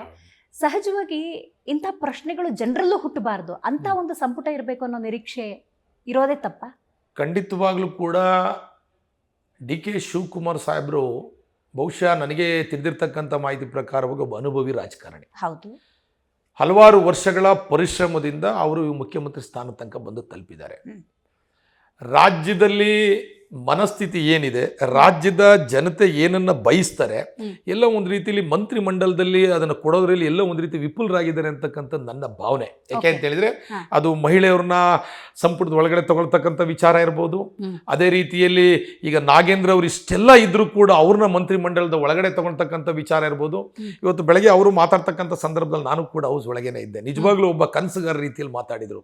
224 ಶಾಸಕರು ಕೂಡ ನನಗೆ ಒಂದೇ, ಎಲ್ಲರನ್ನು ವಿಶ್ವಾಸಕ್ಕೆ ತಗೊಂಡು ಕೆಲಸವನ್ನ ಮಾಡ್ತೀನಿ, ವಿರೋಧ ಪಕ್ಷ ಇಲ್ದಲೆ ನಾವು ಯಾರು ಕೂಡ ಏನು ಮಾಡ್ಲಿಕ್ಕೆ ಸಾಧ್ಯ ಇಲ್ಲ, ಈ ರೀತಿ ಭರವಸೆ ಮಾತುಗಳನ್ನೆಲ್ಲವೂ ಖಂಡಿತವಾಗ್ಲೂ ಕೂಡ ಆಡಿದ್ರು. ಆದರೆ ಎಲ್ಲ ಒಂದ್ ಕಡೆ ಅವರು ಸಚಿವ ಸಂಪುಟ ಸಚಿವಗಳನ್ನ ತಗೊಳ್ತಕ್ಕಂಥ ವಿಚಾರದಲ್ಲಿ ಖಂಡಿತವಾಗ್ಲೂ ಕೂಡ ಇಡೀ ರಾಜ್ಯದಲ್ಲಿ ಈ ವಿಚಾರ ಚರ್ಚೆ ಆಗ್ತಾ ಇದೆ. ಯಾಕೆಂದ್ರೆ ಇಷ್ಟೊಂದು ಆರೋಪ ಇರ್ತಕ್ಕಂಥ ಸಂದರ್ಭದಲ್ಲಿ ಇದು ಮಾಡಿರ್ತಕ್ಕಂಥ ಸರಿನೋ ಅಂತಕ್ಕಂಥದ್ದು ಇಡೀ ರಾಜ್ಯದಲ್ಲಿ ಚರ್ಚೆ ಆಗ್ತಾ ಇದೆ. ಖಂಡಿತವಾಗ್ಲೂ ಕೂಡ ಭಾರತೀಯ ಜನತಾ ಪಾರ್ಟಿ ವಿರುದ್ಧ ನಮ್ಮ ರಾಜ್ಯ ನಾಯಕರು, ನಮ್ಮ ರಾಜ್ಯಾಧ್ಯಕ್ಷರ ಮಾರ್ಗದರ್ಶನದಲ್ಲಿ ಹೋರಾಟವನ್ನು ಮಾಡ್ತೀವಿ ಅಂತೇಳಿ ಸಂದರ್ಭದಲ್ಲಿ ಹೇಳ್ತೀನಿ ನಾನು. ಬಿಜೆಪಿ ಇಂಥದ್ದೆಲ್ಲ ಪ್ರಶ್ನೆ ಮಾಡಬೇಕಾದ್ರೆ ಅಂದರೆ ಒಬ್ಬ ಭ್ರಷ್ಟರನ್ನ ಸಂಪುಟಕ್ಕೆ ತಗೊಂಡಿದ್ದೀರಿ, ಮಹಿಳೆಯರಿಗೆ ಪ್ರಾತಿನಿಧ್ಯ ಕೊಟ್ಟಿಲ್ಲ, ಇಂಥದ್ದೆಲ್ಲ ಪ್ರಶ್ನೆ ಮಾಡಬೇಕಾದ್ರೆ ನೈತಿಕತೆ ನಿಮಗಿದೆ ಅಂತ ಅನ್ಸತ್ತಾ? ನೋಡಿ, ಈ ದೇಶದಲ್ಲಿ ಒಬ್ಬ ಹೆಮ್ಮೆಯ ಪ್ರಧಾನಮಂತ್ರಿಗಳ ನರೇಂದ್ರ ಮೋದಿ ಅವರ ನಾಯಕತ್ವದಲ್ಲಿ ನಾವೆಲ್ಲರೂ ಕೂಡ ಮುನ್ನಡೀತಾ ಇದ್ದೀವಿ. ಇಡೀ ದೇಶ ಇವತ್ತು ನರೇಂದ್ರ ಮೋದಿ ಅವರ ನಾಯಕತ್ವದಲ್ಲಿ ಇವತ್ತು ಮುನ್ನಡೀತಾ ಇದೆ. ನೀವು ಇವತ್ತು ನರೇಂದ್ರ ಮೋದಿ ಅವರ ನಾಯಕತ್ವದಲ್ಲಿ ನಿಜವಾಗ್ಲೂ ಕೂಡ ಈ ದೇಶ ಹಲವಾರು ಅಭಿವೃದ್ಧಿ ಕಾರ್ಯಕ್ರಮಗಳನ್ನ ನಾವು ಕೊಡ್ತಾ ಇದ್ದೀವಿ, ಮಾಡ್ತಾನೂ ಕೂಡ ಇದ್ದೀವಿ. ಇಂಥ ಒಂದು ಸುಸಂದರ್ಭದಲ್ಲಿ 14 ವರ್ಷಗಳ ನಾವು ಕೇಂದ್ರ ಸರ್ಕಾರ ನಡೀತಕ್ಕಂಥ ಸಂದರ್ಭದಲ್ಲಿ ಒಂದೇ ಒಂದು ಸಣ್ಣ ಕಪ್ಪು ಚುಕ್ಕಿಯನ್ನು ಕೂಡ ನರೇಂದ್ರ ಮೋದಿ ಅವ್ರ ಮೇಲಿಲ್ಲ. ಅವರ ಮಾರ್ಗದರ್ಶನದಲ್ಲಿ ನಾವು ನಡೀತಾ ಇದ್ದೀವಿ. ಖಂಡಿತವಾಗ್ಲೂ ಕೂಡ ನೈತಿಕತೆ ನಮಗಿದೆ. ಯಾಕೆ ಅಂತ ಹೇಳಿದ್ರೆ, ಹಿಂದೆ ನಮ್ಮ ಸರ್ಕಾರ ಇದ್ದಂಥ ಸಂದರ್ಭದಲ್ಲಿ ಆರೋಪ ಬಂದಂಥ ಸಂದರ್ಭದಲ್ಲಿ ನಮ್ಮ ಸರ್ಕಾರದಲ್ಲಿ ಸಚಿವರುಗಳಿರ್ಬೋದು, ಅದು ಮುಖ್ಯಮಂತ್ರಿಗಳಿರ್ಬೋದು, ಯಾವ ರೀತಿ ನಡ್ಕೊಂಡಿದೀವಿ ಅಂತಕ್ಕಂಥದ್ದು ಮಾಧ್ಯಮಕ್ಕೆ ತಮ್ಮೆಲ್ಲರೂ ಕೂಡ ಯಾರಿಗೂ ಮುಚ್ಚಿರ್ತಕ್ಕಂಥ ವಿಚಾರ ಅಲ್ಲ. ನಾವು ಇದು ಖಂಡಿತವಾಗ್ಲೂ ಕೂಡ ನೈತಿಕತೆ ಇಟ್ಕೊಂಡು ಮಾತಾಡ್ತೀವಿ ವಿಚಾರದಲ್ಲಿ. ಯಾಕೆಂದ್ರೆ ಆ ಸಂದರ್ಭ ಬಂದಂಥ ಸಂದರ್ಭದಲ್ಲಿ ನಮ್ಮ ಪಕ್ಷ ಆಗಲಿ ಅಥವಾ ನಮ್ಮ ನಾಯಕರಾಗಲಿ ಎಲ್ಲೂ ಕೂಡ ಈ ರೀತಿ ನಿರ್ಧಾರವನ್ನು ತಗೊಂಡಿಲ್ಲ, ಅದಕ್ಕೆ ಬೆಂಬಲವನ್ನು ಕೂಡ ಕೊಟ್ಟಿಲ್ಲ ಅಂತೇಳಿ ಈ ಸಂದರ್ಭದಲ್ಲಿ ಹೇಳ್ತೀನಿ. ರೈಟ್. ಬಿಡದಿ ಹೋರಾಟ ರಾಜ್ಯದ ಹೋರಾಟ ಆಗ್ಬಿಟ್ಟಿದೆ. ಯಾಕೆ ಅಂತ ಹೇಳಿದ್ರೆ, ಕೃಷಿಕರ ವಿಷಯದಲ್ಲಿ ಯಾವ ಅನ್ಯಾಯ ಕೂಡ ಆಗಬಾರದು. ಆದರೆ ಈ ಹೋರಾಟದಲ್ಲಿ ಸ್ವಲ್ಪ ರಾಜಕೀಯ ಕಾಣ್ತಾ ಇದೆ, ಮೇಲ್ನೋಟಕ್ಕೆ ಅದು ಗೊತ್ತಾಗ್ತಾ ಇದೆ. ನಾನು ದೇವನಹಳ್ಳಿ ಚನ್ನರಾಯಪಟ್ಟಣ ವಿಚಾರವನ್ನು ಉಲ್ಲೇಖ ಮಾಡ್ತೀನಿ. 1777 ಎಕರೆ ಭೂಮಿಯನ್ನು ಕೃಷಿಕರು ಉಳಿಸ್ಕೊಂಡ್ರು. ಅದೇ 7600+ ಎಕರೆ ಭೂಮಿಯನ್ನು ಉಳಿಸ್ಕೊಳ್ಳೋದಕ್ಕೆ 500 ದಿವಸಕ್ಕಿಂತ ಹೆಚ್ಚು ಹೋರಾಟವನ್ನ ಬಿಡದಿ ರೈತರು ಮಾಡ್ತಾ ಇದ್ದಾರೆ. ಆದರೆ ಬಿಜೆಪಿಯಲ್ಲಿ ಸಮಗ್ರವಾಗಿ ನಿಂತುಕೊಂಡಿದೆ, ಬಲವಾಗಿ ನಿಂತುಕೊಂಡಿದೆ. ಆ ರೈತರಿಗೆ ನ್ಯಾಯ ಕೊಡಿಸುತ್ತೆ ಪ್ರತಿಪಕ್ಷವಾಗಿ ಅನ್ನೋ ವಾತಾವರಣ ಇಲ್ಲ. ಅಲ್ಲ, ನೀವು ಇಲ್ಲ, ಖಂಡಿತವಾಗ್ಲೂ ಕೂಡ ಬಿಡದಿ ಹೋರಾಟಕ್ಕೆ ನಮ್ಮ ಎಲ್ಲ ರಾಜ್ಯ ನಾಯಕರು ಕೂಡ ಭೇಟಿ ಕೊಟ್ಟು ಅವ್ರಿಗೆ ಧೈರ್ಯ ತುಂಬತಕ್ಕಂಥ ಕೆಲಸವನ್ನ ಮಾಡಿದ್ರು. ಅದು ಬಿಡದಿಗೂ ಕೂಡ ಹೋಗಿ ಅಲ್ಲಿಗೆ ಭೇಟಿ ಕೊಟ್ಟು ರೈತರಿಗೆ ಬೆಂಬಲ ಕೊಡ್ತಕ್ಕಂಥ ಕೆಲಸವನ್ನ ಮಾನ್ಯ ವಿರೋಧ ಪಕ್ಷ ನಾಯಕರಾದಂಥ ಅಶೋಕಣ್ಣವ್ರು ಇರ್ಬೋದು, ಛಲವಾದಿ ನಾರಾಯಣಸ್ವಾಮಿ ಇರ್ಬೋದು, ನಮ್ಮ ರಾಜ್ಯಾಧ್ಯಕ್ಷ ವಿಜೇಂದ್ರಣ್ಣವರು ಕೂಡ ಇಡೀ ತಂಡ ಹೋಗಿ ರೈತರಿಗೆ ನಿಮಗೆ ಬೆಂಬಲವಾಗಿ ನಿಲ್ತೀವಿ ಅಂತಕ್ಕಂಥದ್ದನ್ನ ಬಿಡದಿಗೆ ಹೋಗಿ ಅವರ ಜಮೀನುಗಳನ್ನ ಪರಿಶೀಲನೆ ಮಾಡೋದ್ರ ಮುಖಾಂತರ ಅವ್ರಿಗೆ ಆತ್ಮಸ್ಥೈರ್ಯ ತುಂಬತಕ್ಕಂಥ ಕೆಲಸವನ್ನ ಮಾಡಿದ್ರು. ಜವಾಬ್ದಾರಿಯುತ ವಿರೋಧ ಪಕ್ಷವಾಗಿ ನಾವು ಫ್ರೀಡಂ ಪಾರ್ಕಿನಲ್ಲಿ ಎಲ್ಲ MLAಗಳು ಎಲ್ಲ MLCಗಳು ಕೂಡ ಯಾರು ರೈತರ ಮೇಲೆ ಕೇಸನ್ನ ಹಾಕಿಸ್ಕೊಂಡಿರ್ತಕ್ಕಂಥ ರೈತರನ್ನ ಇವತ್ತು ಫ್ರೀಡಂ ಪಾರ್ಕಿಗೆ ಕರೆದು ಅವರು ಕೂಡ ಬೆಂಬಲವಾಗಿ ತಮ್ಮ ಜೊತೆ ಇದೀವಿ, ಯಾವುದೇ ಕಾರಣಕ್ಕೂ ಕೂಡ ತಮ್ಮ ಜಮೀನನ್ನ ಕಸಿಲಿಕ್ಕೆ ಖಂಡಿತವಾಗ್ಲೂ ಕೂಡ ನಾವು ಬಿಡಲ್ಲ ಅಂತಕ್ಕಂಥ ಹೋರಾಟವನ್ನು ಕೂಡ ನಾವು ಮಾಡಿದ್ವಿ. ತದನಂತರದಲ್ಲಿ JDS ಅವರು ಪಾದಯಾತ್ರೆ ಮಾಡಿರ್ತಕ್ಕಂಥದ್ದು, ಇನ್ನೊಂದು ಮಾಡಿರ್ತಕ್ಕಂಥದ್ದು, ಅದಕ್ಕೆ ನಮ್ಮ ರಾಜ್ಯ ನಾಯಕರು ಅವರ ನಮ್ಮ ಪಕ್ಷದ ಇತಿಮಿತಿ ಒಳಗಡೆ ಅವ್ರಿಗೆ ಯಾವ ರೀತಿ ಬೆಂಬಲವನ್ನು ಕೊಡಬೇಕು ಆ ರೀತಿ ಬೆಂಬಲ ಕೊಡ್ತಕ್ಕಂಥ ಕೆಲಸವನ್ನು ಮಾಡಿದ್ದಾರೆ. ಖಂಡಿತವಾಗ್ಲೂ ಕೂಡ ಬಿಡದಿ ರೈತರ ವಿಚಾರದಲ್ಲಿ ನಮ್ಮ ಪಾರ್ಟಿ ಸ್ಟ್ಯಾಂಡು 100ಕ್ಕೆ 100 ರೈತರ ಜೊತೆಲಿದ್ದೀವಿ, ರೈತರ ಪರವಾಗಿದ್ದೀವಿ ಅಂತಕ್ಕಂಥ ಮೆಸೇಜನ್ನ ಕೊಡ್ತಕ್ಕಂಥ ಕೆಲಸ ನಮ್ಮ ರಾಜ್ಯ ನಾಯಕರು ಮಾಡಿದ್ದಾರೆ. ನಿಮ್ಮ ನಾಯಕರು ವಿಜೇಂದ್ರ ಅವರು ಬಿಡದಿ ಪಾದಯಾತ್ರೆ ಕಾಣಿಸ್ಕೋಬಹುದಾಗಿತ್ತು. ಹಾಗಾದ್ರೆ ಇಲ್ಲ, ಏನಾಗಿದೆ ಅಂತ ಹೇಳಿದ್ರೆ, ಒಬ್ಬ ರಾಜ್ಯಾಧ್ಯಕ್ಷ ಅಂತ ಹೇಳಿದ್ರೆ 1 ತಿಂಗಳ ಮುಂಚೆ ಅವ್ರ ಟೂರ್ ಪ್ರೋಗ್ರಾಮ್ ಫಿಕ್ಸ್ ಆಗುತ್ತೆ. ರಾಜ್ಯದಲ್ಲಿ ವಿರೋಧ ಪಕ್ಷವಾಗಿರ್ತಕ್ಕಂಥ ಕಾರಣ 100 ಕಡೆ ಅವ್ರದ್ದು ಪ್ರವಾಸ ಇರುತ್ತೆ. ಎಲೆಕ್ಷನ್ಗಳ ಹತ್ರ ಬರ್ತಾ ಇರ್ತಕ್ಕಂಥ ಸಂದರ್ಭದಲ್ಲಿ ಪ್ರತಿ ವಿಧಾನಸಭಾ ಕ್ಷೇತ್ರವಾರು ಪ್ರವಾಸಗಳಿದ್ದಾವೆ. ಭಾರತೀಯ ಜನತಾ ಪಾರ್ಟಿ ತಮಗೆ ಗೊತ್ತಿದೆ, ಹೋರಾಟದಿಂದನೇ ರೂಪುಗೊಂಡಿರ್ತಕ್ಕಂಥ ಪಾರ್ಟಿ. ಇವತ್ತು ಭಾರತೀಯ ಜನತಾ ಪಾರ್ಟಿ ದಿನನಿತ್ಯ 100 ಕಾರ್ಯಕ್ರಮಗಳು, ಅದು ಹರ್ಘರ್ ತಿರಂಗ ಇರ್ಬೋದು, ತಿರಂಗ ಯಾತ್ರೆಗಳಿರ್ಬೋದು, ದಿನನಿತ್ಯ ಪ್ರತಿಭಟನೆಗಳಿರ್ಬೋದು, ಪ್ರೆಸ್ ಮೀಟ್ಗಳಿರ್ಬೋದು, ಈ ರೀತಿ 100 ಜವಾಬ್ದಾರಿಯನ್ನ ಕೊಟ್ಟಿರ್ತ. ಮತ್ತೆ SIRB ಬೇರೆ ನಡೀತಿರ್ತಕ್ಕಂಥ ಈ ಸಂದರ್ಭದಲ್ಲಿ ಅವ್ರಿಗೆ ಮುಂಚಿತವಾಗಿ ಅವರಿಗೆ ಪ್ರವಾಸದ ಕಾರ್ಯಕ್ರಮ ನಿಗದಿ ಆಗಿರೋದ್ರಿಂದ ಅಥವಾ ಅದ್ರ ಮಧ್ಯೆ ಅವತ್ತಿನ ದಿವಸ ಹೋಗದೆ ಇರತಕ್ಕಂಥದ್ದು ಆಗಿರ್ಬೋದು ಬಿಟ್ರೆ, ಮತ್ತೆ ನಮ್ಮ ಅಶೋಕಣ್ಣವರು, ಛಲವಾದಿ ನಾರಾಯಣಸ್ವಾಮಿ, ನಮ್ಮ ಪಕ್ಷದ ಬೇರೆ ಬೇರೆ ಮುಖಂಡರುಗಳು ಕೂಡ ಹೋಗಿ ಭೇಟಿ ಕೊಟ್ಟು ಅದಕ್ಕೆ ಉದ್ಘಾಟನೆ ದಿವಸ ಹೋಗಿ ಭೇಟಿ ಕೊಟ್ಟಿರ್ತಕ್ಕಂಥದ್ದು ತಮ್ಮ ಮಾಧ್ಯಮದ ಮುಖಾಂತರ ನಾನೇ ನೋಡಿದ್ದೀನಿ. ಕಳೆದ 3 ವರ್ಷಗಳಲ್ಲಿ ಕಾಂಗ್ರೆಸ್ ಮತ್ತು ಬಿಜೆಪಿಯ ನಡೆ, ಅಂದ್ರೆ ಕಾಂಗ್ರೆಸ್ ವಿರುದ್ಧ ಬಿಜೆಪಿ ಪ್ರತಿಪಕ್ಷವಾಗಿ ನಿಂತ್ಕೊಳ್ತಿರೋ ರೀತಿಯನ್ನ ಗಮನಿಸಿ JDS ನಲ್ಲಿ ಕೆಲವರು ನಾವು ಸರಿಯಾಗಿ ಕೈ ಜೋಡಿಸಿದೀವ, ಮೈತ್ರಿ ಧರ್ಮವನ್ನ ನಾವು ಪಾಲನೆ ಮಾಡಬೇಕು ಅಂತ ಎಲ್ಲರೂ ಟೀಕೆ ಟಿಪ್ಪಣಿಗಳನ್ನ ಮಾಡ್ತಿದ್ದಾರೆ. ಆದ್ರೆ ಬಿಜೆಪಿ ಅದನ್ನ ಮಾಡ್ತಿದ್ಯಾ ಇಲ್ವಾ ಅನ್ನುವಂಥ ಸಂಶಯ JDS ಅಲ್ಲಿ ಹುಟ್ಕೊಂಡಿದೆ. ಯಾಕಂದ್ರೆ ಬಿಜೆಪಿ ಮತ್ತು ಕಾಂಗ್ರೆಸ್ನ ಹೊಂದಾಣಿಕೆ ಬಗ್ಗೆ ಬಹಳಷ್ಟು ಚರ್ಚೆ ಆಗ್ತದೆ. ರಾಷ್ಟ್ರೀಯ ಪಕ್ಷಗಳು ಅಲ್ಲ, ಆರೋಪ ಮಾಡೋರು ಯಾವ ರೀತಿ ಬೇಕಾದ್ರೂ ಆರೋಪ ಮಾಡ್ಬೋದು. ನಾನು ತುಂಬ ದೊಡ್ಡ ಅನುಭವಿ ರಾಜಕಾರಣಿ ಅಂತ ನಾನು ಹೇಳಲ್ಲ. ನಾನು ಕಳೆದ 3 ವರ್ಷಗಳಿಂದ ವಿಜೇಂದ್ರಣ್ಣವರ ಜೊತೆಗೆ ಅವರ ಪದಾಧಿಕಾರಿಗಳು, ನಾನು ಕೂಡ ಒಬ್ಬ ರಾಜ್ಯದ SC ಮೋರ್ಚಾದ ಪದಾಧಿಕಾರಿಯಾಗಿ ವಿಜೇಂದ್ರಣ್ಣವರು ತನ್ನ ವಯಸ್ಸಿಗೆ ಮೀರಿದ ಹೋರಾಟವನ್ನು ಮಾಡ್ತಾ ಇದ್ದಾರೆ. ತನ್ನ ವಯಸ್ಸಿಗೆ ಮೀರಿದ ಯಡಿಯೂರಪ್ಪನವರು ಏನು ಮಾರ್ಗದರ್ಶನ ಇದೆ, ಅವರ ಅನುಭವ ಇದೆ, ಆ ಅನುಭವದ ಆಧಾರದ ಮೇಲೆ ಅದು ರೈತ ಪರ ಹೋರಾಟ ಇರ್ಬೋದು, ಮಹಿಳೆಯರ ಹೋರಾಟ ಇರ್ಬೋದು, ಕೂಲಿ ಕಾರ್ಮಿಕರ ಹೋರಾಟ ಇರ್ಬೋದು, ಎಲ್ಲ ರೀತಿ ಹೋರಾಟಗಳನ್ನು ಕೂಡ ಕೈಗೆ ತಗೊಂಡು ಪಾರ್ಟಿ ಜೊತೆ ಹೆಜ್ಜೆ ಆಗ್ತಕ್ಕಂಥ ಕೆಲಸವನ್ನ ಮಾಡಿದ್ದಾರೆ. ಎಂದೂ ಕೂಡ ಪಾರ್ಟಿ ವಿಚಾರದಲ್ಲಿ ಅವ್ರು ಯಾವತ್ತೂ ಕೂಡ ಆ ರೀತಿ ಎಲ್ಲೂ ನಡ್ಕೊಂಡಿಲ್ಲ, ಮುಂದೆನೂ ಕೂಡ ನಡ್ಕೊಳ್ಳಲ್ಲ. ನಮ್ಮ ಪಾರ್ಟಿ ಏನ್ ಡೈರೆಕ್ಷನ್ ಕೊಡುತ್ತೆ, ಕೇಂದ್ರದಿಂದ ನಮ್ಗೆ ಬರ್ತಕ್ಕಂಥ ಮಾರ್ಗದರ್ಶನ, ಇಲ್ಲಿರ್ತಕ್ಕಂಥ ಸ್ಥಳೀಯ ಸಮಸ್ಯೆಗಳ ಬಗ್ಗೆ, ರಾಜ್ಯದಲ್ಲಿರ್ತಕ್ಕಂಥ ಸಮಸ್ಯೆ ಬಗ್ಗೆ ನಿರಂತರವಾಗಿ ಹೋರಾಟ ಮಾಡ್ತಕ್ಕಂಥ ಕೆಲಸವನ್ನ ಮಾಡಿದರೆ ಎಂದೂ ಕೂಡ ಬೇರೆ ಪಾರ್ಟಿ ಜೊತೆ ಆಗಲಿ ಇನ್ನೊಂದಾಗ್ಲಿ ಖಂಡಿತವಾಗ್ಲೂ ಕೂಡ ನಮ್ಮ ಪಾರ್ಟಿಗೆ ಏನ್ ಬೇಕು, ಈ ರಾಜ್ಯದ ಜನತೆ ಹಿತದೃಷ್ಟಿಯಿಂದ ಏನ್ ಬೇಕು ಆ ಕೆಲಸವನ್ನು ಮಾಡ್ತಕ್ಕಂಥ ಕೆಲಸವನ್ನ ವಿಜೇಂದ್ರಣ್ಣವ್ರು ಮಾಡಿದ್ದಾರೆ. ಮಧು ಬಂಗಾರಪ್ಪನವರು ಮತ್ತು ವಿಜಯೇಂದ್ರ ಅವರು ಮಾತನಾಡಿದ ಪರಿ ಮಾಧ್ಯಮದ ಮೈಕಲ್ಲಿ ಹರಿದಾಡ್ತಾ ನೀವು ನೋಡಿದ್ದೀರಿ, ನಾನು ನೋಡಿದ್ದೀನಿ. ನನ್ನ ಪ್ರಕಾರ ನಿಮ್ಮ ನಿಷ್ಠಾವಂತ ಕಾರ್ಯಕರ್ತರಿಗೆ ಮಾಡ್ತಿರುವಂತ ಅಪಮಾನ ಇದು. ಇಲ್ಲ ನೋಡಿ, ಒಂದ್ ನಿಮಿಷ, ನೀವು ಅಲ್ಲಿ ಯಾವುದನ್ನು ಕೂಡ ನೋಡಿ ಒಂದ್ ವಿಷಯ, ಅವರು ರಾಜ್ಯಾಧ್ಯಕ್ಷರು ಒಂದ್ ಕಡೆ, ಆ ಶಿವಮೊಗ್ಗ ಜಿಲ್ಲೆಯ ಉಸ್ತುವಾರಿ ಸಚಿವರು ಒಬ್ಬ ಶಾಸಕರು ಹೋರಾಟದ ಬಗ್ಗೆ ಕೇಳಿದಂತ ಸಂದರ್ಭ, ಹೌದು ಅವ್ರು ಈ ರೀತಿ ಹೋರಾಟ ಮಾಡ್ತಾ ಇದ್ದಾರೆ ಅಂತಕ್ಕಂಥದ್ದು ಪ್ರಸ್ತಾಪ ಮಾಡಿದ್ದಾರೆ ಹೊರತು ಎಲ್ಲೂ ಕೂಡ ಇನ್ನೊಂದು ಇದನ್ನ ಅಥವಾ ಹಗುರವಾಗಿ ಮಾತಾಡ್ತಕ್ಕಂಥ ಕೆಲಸವನ್ನಾಗ್ಲಿ ಏನು ಕೂಡ ಮಾಡಿಲ್ಲ. ನಾನು ಅದನ್ನು ಗಮನಿಸ್ತೆ ಆಕ್ಚುಲಿ ಮಾಧ್ಯಮದ ಮುಖಾಂತರ. ಸಹಜವಾಗಿ ಒಬ್ಬ ಶಾಸಕ ಒಬ್ಬ ಮಂತ್ರಿ ಮಾತಾಡ್ತಕ್ಕಂಥ ಸಂದರ್ಭದಲ್ಲಿ ಹೌದು ಅವ್ರು ಈ ರೀತಿ ಹೋರಾಟ ಮಾಡ್ತಾರೆ ಅಂತ ಹೇಳಿದಾರೆ ಹೊರತು ಎಲ್ಲೂ ಕೂಡ ಯಾರನ್ನೂ ಹಗುರವಾಗಿ ಮಾತಾಡ್ತಕ್ಕಂಥ ಕೆಲಸ ಆಗಲಿ ಇನ್ನೊಂದಾಗ್ಲಿ ಖಂಡಿತವಾಗ್ಲೂ ಕೂಡ ಮಾಡಿಲ್ಲ. ವಿಜೇಂದ್ರನ ನೇತೃತ್ವದಲ್ಲಿ ಭಾರತೀಯ ಜನತಾ ಪಾರ್ಟಿ ಅತ್ಯಂತ ಯಶಸ್ವಿ ವಿರೋಧ ಪಕ್ಷವಾಗಿ ಕಾರ್ಯವನ್ನ ನಿರ್ವಹಣೆ ಮಾಡ್ತಾ ಇದೆ. ಮುಂಬರ್ತಕ್ಕಂಥ ದಿನಗಳಲ್ಲಿ ಇನ್ನೂ ದೊಡ್ಡ ಮಟ್ಟದ ಹೋರಾಟವನ್ನ ಮಾಡಿ ಮುಂಬರ್ತಕ್ಕಂಥ ದಿನಗಳಲ್ಲಿ ಕರ್ನಾಟಕ ರಾಜ್ಯದಲ್ಲಿ ನಡೀತಕ್ಕಂಥ 2028 ಚುನಾವಣೆಯಲ್ಲಿ ಭಾರತೀಯ ಜನತಾ ಪಾರ್ಟಿಯನ್ನ ಅಧಿಕಾರ ತರೋ ನಿಟ್ಟಿನಲ್ಲಿ ನಿಜವಾಗ್ಲೂ ಕೂಡ ಕಾರ್ಯವನ್ನು ನಿರ್ವಹಿಸ್ತಾ ಇದ್ದಾರೆ ಅಂತೇಳಿ ಈ ಸಂದರ್ಭದಲ್ಲಿ ಹೇಳ್ತೀನಿ. ಡಿ.ಕೆ. ಶಿವಕುಮಾರನ್ನ ಪ್ರತಿಪಕ್ಷವಾಗಿ ಬಿಜೆಪಿ ಎದುರಿಸೋದಕ್ಕೆ ಸಮರ್ಥವಾಗಿದೆಯಾ? ಡಿ.ಕೆ. ಶಿವಕುಮಾರ್ ಅವರು ಅಂದ್ರೆ ಒಂದು ಭಯಾನ ಅಥವಾ ನಿಮ್ಮಲ್ಲಿ ಸಂಘಟನೆ ಸಾಕಾಗ್ತಿಲ್ವಾ? ಹೇಳ್ತೀನಿ ನೋಡಿ, ವಿರೋಧ ಪಕ್ಷವನ್ನ ಎದುರಿಸಲಿಕ್ಕೆ ಆಡಳಿತ ಸರ್ಕಾರಕ್ಕೆ ಭಯ ಇರಬೇಕು. ಅದೇ ವಿರೋಧ ಪಕ್ಷಕ್ಕೆ ಆಡಳಿತ ಪಕ್ಷವನ್ನ ಎದುರಿಸ್ತಕ್ಕಂಥ ಭಯ ಏನಿರಲ್ಲ. ಯಾಕೆ ಅಂತ ಹೇಳಿದ್ರೆ ನೋಡಿ, ಪ್ರತಿಯೊಂದರಲ್ಲೂ ಕೂಡ ತಪ್ಪುಗಳು ಸಿಗಾಕತ್ತವೆ, ತಪ್ಪುಗಳನ್ನ ಎತ್ತಿಡಿತಕ್ಕಂಥ ಕೆಲಸ ಮಾಡಬೇಕಾಗಿರೋದೇ ವಿರೋಧ ಪಕ್ಷದ ಕರ್ತವ್ಯ. ಹಾಗಾಗಿ ಆಡಳಿತ ನಡೆಸ್ತಿರ್ತಕ್ಕಂಥವ್ರು ಭಯದಿಂದ ಹೆಜ್ಜೆ ಇಡಬೇಕು ಹೊರತು ವಿರೋಧ ಪಕ್ಷದವ್ರಿಗೆ ಆ ರೀತಿ ಭಯ ಅಂತಕ್ಕಂಥದ್ದು ಏನು ಕಾಣಲ್ಲ. ಯಾಕೆಂದ್ರೆ ವಿರೋಧ ಪಕ್ಷಕ್ಕೆ ಸಾರ್ವಜನಿಕರೇ ಅವ್ರ ಜೊತೆ ಇರ್ತಕ್ಕಂಥ ಬೆಂಬಲ. ನಾವು ಮಾಡ್ತಕ್ಕಂಥ ಪ್ರತಿಯೊಂದು ಹೋರಾಟನೂ ಕೂಡ ಸಾರ್ವಜನಿಕರ ಪರವಾಗಿ, ಬಡವರ ಪರವಾಗಿ, ಮಹಿಳೆಯರ ಪರವಾಗಿ, ಕೂಲಿ ಕಾರ್ಮಿಕರ ಪರವಾಗಿ. ಅಂದ್ರೆ ನಮಗೆ ಯಾರು ಬೆಂಬಲ ಅಂದ್ರೆ ಸಾರ್ವಜನಿಕರೇ ಬೆಂಬಲ. ಈಗ ಸರ್ಕಾರ ನಡೀತಕ್ಕಂಥ ಸಂದರ್ಭದಲ್ಲಿ ಪ್ರತಿಯೊಂದು ಹೆಜ್ಜೆನೂ ಕೂಡ ಯೋಚನೆ ಮಾಡಿರ್ತಕ್ಕಂಥ ಕೆಲಸವನ್ನ ಮಾಡಬೇಕು. ಎಲ್ಲಿ ತಪ್ಪಾಗುತ್ತೋ ಆ ರೀತಿಯಲ್ಲಿ. ವಿರೋಧ ಪಕ್ಷ ಆಗಿಲ್ಲ. ನಮ್ಮ ಹತ್ರ ಅಧಿಕಾರ ಇಲ್ಲಲ್ಲ, ನಾವು ಈಗ ಸರ್ಕಾರ ಮಾಡ್ತಕ್ಕಂಥ ತಪ್ಪನ್ನು ಎತ್ತಿಡಿತಕ್ಕಂಥದ್ದೇ ನಮ್ಮ ಕೆಲಸ. ಹಾಗಾಗಿ ನಮಗೆ ಯಾವುದೇ ಭಯ ಇಲ್ಲ. ನಾವು ವಿರೋಧ ಪಕ್ಷವಾಗಿ ಸಮಗ್ರವಾಗಿ ಧೈರ್ಯವಾಗಿ ಕೆಲಸವನ್ನ ಮಾಡ್ತಾ ಇದ್ದೀವಿ.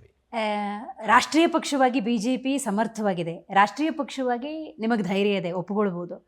ಸಂಘಟನಾ ಚತುರ, ಟ್ರಬಲ್ ಶೂಟರ್, ಚುನಾವಣಾ ಚಾಣಕ್ಯ ಅಂತ ಕರೆಸ್ಕೊಂಡಿದ್ದಾರೆ ಡಿ.ಕೆ. ಶಿವಕುಮಾರ್ ಅವರು. ನೀವು ಚುನಾವಣೆ ಇರ್ಬೋದು, ಉಪಚುನಾವಣೆಗಳಿರ್ಬೋದು, ಸಾಲು ಗೆಲುವನ್ನು ಕಾಂಗ್ರೆಸ್ ಪಡ್ಕೊಂಡಿದೆ. ಅದರ ಸಂಪೂರ್ಣ ಕೀರ್ತಿಯನ್ನ ಸಿದ್ದರಾಮಯ್ಯನವರು ಮತ್ತು ಡಿ.ಕೆ. ಶಿವಕುಮಾರ್ ಅವರು ಪಡ್ಕೊಂಡಿದ್ದಾರೆ. ಬಟ್ ಬಿಜೆಪಿ ಹಂತವಾಗಿ ಡೌನ್ಫಾಲ್ ಆಗೋದನ್ನು ರಾಜ್ಯದ ಜನ ನೋಡಿದ್ದಾರೆ, ನಿಮ್ಮ ಕಾರ್ಯಕರ್ತರು ನೋಡಿದ್ದಾರೆ, ನಿಮ್ಮ ಶಾಸಕರು ನೋಡಿದ್ದಾರೆ. ಇದ್ರ ಬಗ್ಗೆ ಏನಂತೀರಿ? ನೋಡಿ, ಅಧಿಕಾರ ಇರ್ತಕ್ಕಂಥ ಸಂದರ್ಭದಲ್ಲಿ ಎಲ್ಲರೂ ಕೂಡ ಉಪಚುನಾವಣೆಗಳನ್ನ ಗೆಲ್ತಾರೆ. ತಮಗೆ ಗೊತ್ತಿದೆ, ಮ್ಯಾನ್ ಪವರ್ ಇದೆ, ಸರ್ಕಾರದ್ದು ಎಲ್ಲ ಪವರ್ಗಳು ಇರುತ್ತೆ. ಸೊ ಅವ್ರು ಮಾಡ್ತಾರೆ. ಹಿಂದೆ ನಮ್ಮ ಯಡಿಯೂರಪ್ಪನವ್ರು ಮುಖ್ಯಮಂತ್ರಿ ಆಗಿರ್ತಕ್ಕಂಥ ಸಂದರ್ಭದಲ್ಲಿ ಬಹುಶಃ 17 ಉಪಚುನಾವಣೆಗಳಲ್ಲಿ 15 ಉಪಚುನಾವಣೆಗಳನ್ನ ನಮ್ಮ ಪಾರ್ಟಿ ಗೆದ್ದಿದೆ. ಎಲ್ಲ ಚುನಾವಣೆಗಳನ್ನು ಗೆಲ್ಲಿಸ್ತಕ್ಕಂಥ ಶಕ್ತಿ ಇದೆ. ಮಾನ್ಯ ಯಡಿಯೂರಪ್ಪನವರು ವಿರೋಧ ಪಕ್ಷದಲ್ಲಿ ಇದ್ದಂಥ ಸಂದರ್ಭದಲ್ಲೇ ಏನು ಮುಖ್ಯಮಂತ್ರಿ ಸ್ಥಾನ ಇತ್ತು, ಅವಿಶ್ವಾಸದ ಸಂದರ್ಭದಲ್ಲಿ ರಾಜೀನಾಮೆ ಕೊಟ್ಟು ಹೊರಗಡೆ ಹೋಗ್ತಕ್ಕಂಥ ಸಂದರ್ಭದಲ್ಲಿ ಅವರು ಹೌಸ್ ಒಳಗೆ ಒಂದು ಮಾತು ಹೇಳ್ತಾರೆ, ಮುಂಬರ್ತಕ್ಕಂಥ MP ಚುನಾವಣೆಗೆ, ಪಾರ್ಲಿಮೆಂಟರಿ ಚುನಾವಣೆಗೆ ಇಡೀ ರಾಜ್ಯವನ್ನ ಪ್ರವಾಸ ಮಾಡ್ತೀನಿ, ಸಂಘಟನೆ ಮಾಡ್ತೀನಿ ಅಂತ ಹೋರಾಟವನ್ನ ಮಾಡಿ 28ಕ್ಕೆ 25 MP ಸೀಟ್ಗಳನ್ನ ಗೆಲ್ಲಿಸ್ಕೊಬರೋದ್ರ ಮುಖಾಂತರ ಉತ್ತರವನ್ನ ಕೊಟ್ಟಿರ್ತಕ್ಕಂಥ ನಾಯಕರು ನಮ್ಮ ಪಕ್ಷದಲ್ಲಿ ಇರ್ತಕ್ಕಂಥವ್ರು. ಹಾಗಾಗಿ ನಮ್ಮ ಪಕ್ಷದಲ್ಲೂ ಕೂಡ ಬಹುದೊಡ್ಡ ನಾಯಕರುಗಳಿದ್ದಾರೆ. ಇವತ್ತು ಕೂಡ ನಾಯಕರಿದ್ದಾರೆ, ಹಿಂದೆನೂ ಕೂಡ ಇದ್ರು, ಇಲ್ಲ ಅಂತಲ್ಲ. ಅವರು ಕೆಲವೊಬ್ರು ಪಾರ್ಲಿಮೆಂಟರಿ ಚುನಾವಣೆಗೆ ಹೋಗಿರೋದ್ರಿಂದ ಇವತ್ತು ಹೌಸ್ ಒಳಗೆ ಇಲ್ಲದೆ ಇರ್ತಕ್ಕಂಥವ್ರು ಇರ್ಬೋದು. ಇವತ್ತು ಯಡಿಯೂರಪ್ಪರು ಬಹುದೊಡ್ಡ ರೈತ ಹೋರಾಟಗಾರರು, ಬಹುದೊಡ್ಡ ನಾಯಕರು. ಅವರು ನೇತೃತ್ವದಲ್ಲಿ ನಾವು 2 ಬಾರಿ ಸರ್ಕಾರವನ್ನ ಮಾಡಿದ್ದೀವಿ. ಅದರಲ್ಲೂ ಕೂಡ ಅವ್ರು ಇರ್ತಕ್ಕಂಥ ಸಂದರ್ಭದಲ್ಲಿ ನಡೆದಂಥ ಎಲ್ಲ ಚುನಾವಣೆ ಗೆದ್ದಿದ್ದೀವಿ. BBMP ಇರ್ಬೋದು, ಜಿಲ್ಲಾ ಪಂಚಾಯತಿ ಇರ್ಬೋದು, ತಾಲೂಕ್ ಪಂಚಾಯತಿ ಇರ್ಬೋದು, ಎಲ್ಲ ಪಟ್ಟಣ ಪಂಚಾಯತಿ, ಪುರಸಭೆ ಚುನಾವಣೆಗಳು ಕೂಡ ಗೆದ್ದಿದ್ದೀವಿ. ಸರ್ಕಾರ ಅಧಿಕಾರದಲ್ಲಿ ಇರ್ತಕ್ಕಂಥ ಸಂದರ್ಭದಲ್ಲಿ ಈ ಗೆಲುವಿನ ನಾಗಾಲೋಟ ಇದ್ದೇ ಇರುತ್ತೆ. ಎಲ್ಲ ಸರ್ಕಾರಗಳು ಕೂಡ ಸಹಜ. ಅದು 28ಕ್ಕೆ ನೀವು ಬರ್ತೀರಾ ಅನ್ನೋ ವಿಶ್ವಾಸ ಇದೆಯಾ? 100ಕ್ಕೆ 100. ಕರ್ನಾಟಕ ರಾಜ್ಯದಲ್ಲಿ ಈ ಸೂರ್ಯ ಚಂದ್ರ ಇರೋಷ್ಟು ಸತ್ಯ, ಭಾರತೀಯ ಜನತಾ ಪಾರ್ಟಿಯ ಸರ್ಕಾರ ಕರ್ನಾಟಕ ರಾಜ್ಯದಲ್ಲಿ ಬರುತ್ತೆ. ಇದು ಕರ್ನಾಟಕದ ಜನಮನಸ್ಸದಲ್ಲಿ ಇರ್ತಕ್ಕಂಥ ಮಾತುಗಳನ್ನ ನಾನು ಇವತ್ತು ನಿಮ್ಮ ಮುಂದೆ ಹೇಳ್ತಿರ್ತಕ್ಕಂಥದ್ದು. 100ಕ್ಕೆ 100 ಭಾರತೀಯ ಜನತಾ ಪಾರ್ಟಿ ಸರ್ಕಾರ 2028ಕ್ಕೆ ಈ ಕರ್ನಾಟಕ ರಾಜ್ಯದಲ್ಲಿ ಬರುತ್ತೆ ಅಂತಕ್ಕಂಥ ಮಾತನ್ನು ತಮ್ಮ ಮುಂದೆ ಹೇಳ್ತೀನಿ. JDS ಜೊತೆಗಿನ ಮೈತ್ರಿ ಹೇಗಿದೆ? ಅದು ನಮ್ಮ ರಾಷ್ಟ್ರೀಯ ನಾಯಕರ ತೀರ್ಮಾನ. ನೋಡಿ, ನಮ್ದು ಒಂದು ರಾಷ್ಟ್ರೀಯ ಪಾರ್ಟಿ ಆಗಿರೋದ್ರಿಂದ ನಾವಿದ್ರ ಬಗ್ಗೆ ಪಕ್ಷದ ಒಬ್ಬ ಪದಾಧಿಕಾರಿಯಾಗಿ, ಕ್ಷೇತ್ರದ ಒಬ್ಬ ಶಾಸಕನಾಗಿ ಈ ವಿಚಾರವನ್ನು ನಾವು ಹೇಳಲಿಕ್ಕೆ ಬರಲ್ಲ. ನಮ್ಮ ರಾಷ್ಟ್ರೀಯ ನಾಯಕರು ತಗೊಳ್ತಕ್ಕಂಥ ತೀರ್ಮಾನಕ್ಕೆ ನಮ್ಮ ರಾಜ್ಯ ನಾಯಕರು ಬದ್ಧರಿರ್ತಾರೆ. ನಮ್ಮ ರಾಷ್ಟ್ರೀಯ ತಗೊಳ್ತಕ್ಕಂಥ ತೀರ್ಮಾನಗಳಿಗೆ ನಾವೆಲ್ಲರೂ ಕೂಡ ಬದ್ಧರಾಗಿರ್ತೀವಿ. ಹಾಗಾಗಿ ಆ ವಿಚಾರದಲ್ಲಿ ನಾವು ಮಾತಾಡಲಿಕ್ಕೆ ಸಾಧ್ಯ ಇಲ್ಲ.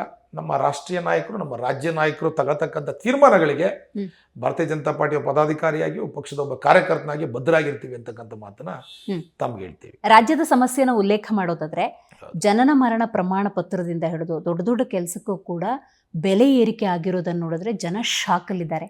ಕಡೆ ಪಕ್ಷ ಜನಾಭಿಪ್ರಾಯವನ್ನ ಪ್ರತಿಪಕ್ಷವಾಗಿ ಬಿಜೆಪಿ ಮೂಡಿಸ್ತಾ ಇದೆಯಾ, ಪ್ರಯತ್ನದಲ್ಲಿದೆಯಾ? ಹೇಳ್ತೀನಿ ನೋಡಿ, ನಿಜವಾಗ್ಲೂ ಕೂಡ ತುಂಬಾ ನೋವಿಂದ ಹೇಳ್ತೀನಿ. ರಾಜ್ಯದಲ್ಲಿ ಬಡವರುಗಳಿಗೆ ಮನೆ ಕೊಟ್ಟು 4 ವರ್ಷಗಳಾಗಿದೆ. ನಾನು ಹಳ್ಳಿ ಕಡೆ ಪ್ರವಾಸ ಮಾಡ್ತಕ್ಕಂಥ ಸಂದರ್ಭದಲ್ಲಿ ಇವತ್ತು ಕೂಡ ಟೆಂಟ್ ಒಳಗೆ ಮನೆ ಕಟ್ಕೊಂಡಿರ್ತಕ್ಕಂಥವ್ರು, ಟಾರ್ಪಲ್ ಕಟ್ಕೊಂಡಿರ್ತಕ್ಕಂಥವ್ರು ನಾವು ನೋಡ್ತೀವಿ. ನೀವು 2,000 ರೂಪಾಯಿ ಕೊಡ್ತಾ ಇದ್ದೀರ, ನಾನು ಬೇಡ ಅಂತ ಹೇಳಲ್ಲ. ಆ 2,000 ಜೊತೆಗೆ ಹೆಣ್ಮಕ್ಳಿಗೆ ಸ್ವಾಭಿಮಾನ ಬದುಕಬೇಕು ಅಂತ ಹೇಳಿದ್ರೆ,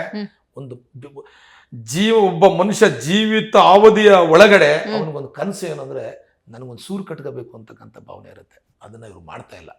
ಯಾವುದೇ ಒಂದು ಸರ್ಕಾರ ಬಡವರುಗಳಿಗೆ ತನ್ನ ಬದುಕಿನ ಅವಧಿ ಒಳಗಡೆ, ಜೀವಿತಾವಧಿಯಲ್ಲಿ ಒಂದು ಸಣ್ಣ ಸೂರನ್ನ ಕಟ್ಕೊಳ್ಳಿಕ್ಕೆ ಅವನಿಗೆ ಅವಕಾಶ ಇಲ್ಲ ಅಂದಮೇಲೆ, ಸರ್ಕಾರಗಳು, ಜನಪ್ರತಿನಿಧಿಗಳು ಬಡವಂಗೊಂದು ಮನೆನೂ ಮಾಡ್ಕೊಳಕ್ ಆಗ್ಲಿಲ್ಲ ಅಂತ ಹೇಳಿದ್ರೆ, ನಮ್ಮ ಅಧಿಕಾರಕ್ಕೆ ಬರ್ಲಿಕ್ಕೆ ಏನ್ ಬೇಕು ಅದನ್ನ ಮಾಡ್ಕೊಂಡು ನಾವು ಅಧಿಕಾರ ನಡೆಸ್ತಕ್ಕಂಥ ಸಂಪ್ರದಾಯವನ್ನ ಬಿಡಬೇಕು. ಬಡವರುಗಳಿಗೆ ಏನಿವತ್ತು ನೀವು ಹೇಳೋ ರೀತಿಯಲ್ಲಿ ಜನನ ಪ್ರಮಾಣ ಪತ್ರ ಇರ್ಬೋದು, ಮರಣ ಪ್ರಮಾಣ ಪತ್ರ ಇರ್ಬೋದು, ಹಾಲಿರ್ಬೋದು, ಬಸ್ ದರ ಇರ್ಬೋದು, ಪೆಟ್ರೋಲ್ ದರ ಇರ್ಬೋದು, ಎಲ್ಲವೂ ಕೂಡ ಇವತ್ತು ದರ ದುಬಾರಿ ಆಗಿರ್ತಕ್ಕಂಥದ್ದು ನಾವು ನೋಡಿದ್ದೀವಿ.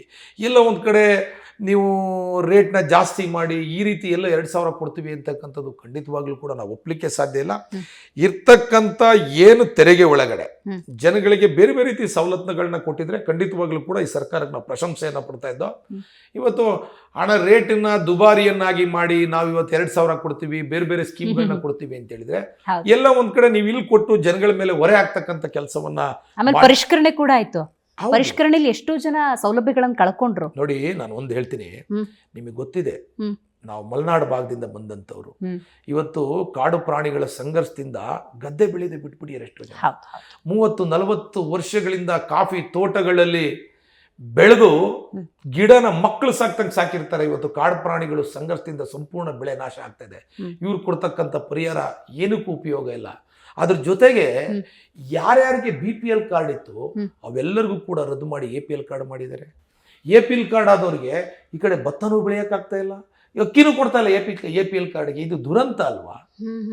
ಇಲ್ಲಿ ನಮ್ಮ ಕಡೆ ಇವತ್ತು ಏನಾಗಿದೆ ಅಂತ ಹೇಳಿದ್ರೆ, ನಮ್ಮಲ್ಲಿ ಇರ್ತಕ್ಕಂಥ ಕೂಲಿ ಕಾರ್ಮಿಕರು ಒಂದೂರಿಂದ ಒಂದೂರಿಗೆ 15-20 ಕಿಲೋಮೀಟರ್ ಹೋಗ್ಬೇಕು. ಯಾವ್ದೋ ಒಂದು 800 ಒಂದು ಓಮಿನಿ ಕಾರ್ ತಗಂತಂದ್ರೆ 4 ವೀಲ್ ಇದೆ ಅಂತಕ್ಕಂಥ ಕಾರಣಕ್ಕೋಸ್ಕರ BPL ಕಾರ್ಡ್ ರದ್ದು ಮಾಡ್ತಕ್ಕಂಥದ್ದು ಖಂಡಿತವಾಗ್ಲೂ ಕೂಡ ಇದಾಗಬಾರ್ದು.